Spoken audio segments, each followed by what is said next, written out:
Paano nga ba ginawa itong aming hapunan dito sa gilid ng bahay? Hello guys! May nagtatanong sa akin para makakuha siya ng idea paano ginawa yung aming hapunan dito sa gilid ng bahay.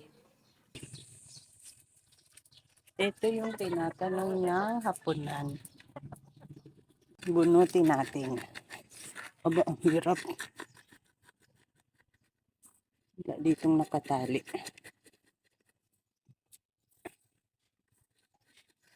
Ayan. Bale, ito ay GI pipe. Dito sa ilalim, meron niyang PVC.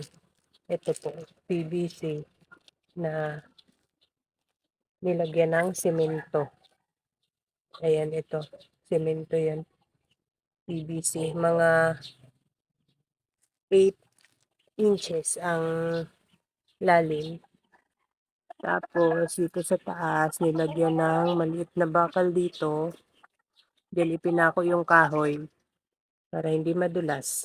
Pinatungan ng pinutol na gulong. Pala yung sinabi kong 8 inches lang ito. Bali, ito ay 1 foot yung PVC pipe na nilagyan ng semento.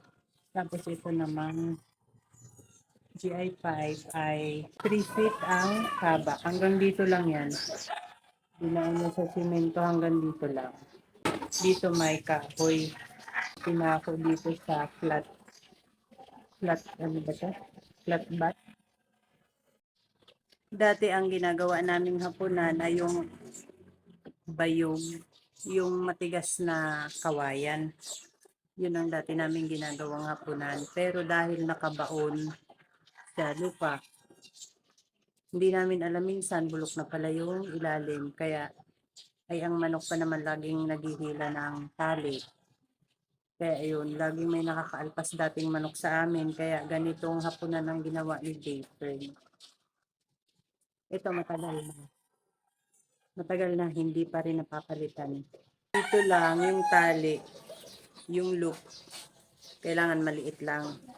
Dahil pag malaki, baka ano dito. Pag tumalon yung manok, makaalpas. Kaya ang loop dapat maliit lang. That's all guys. Sana po nagkakuha kayo ng idea. Thank you so much for watching. Please like, share, and follow for more. Bye.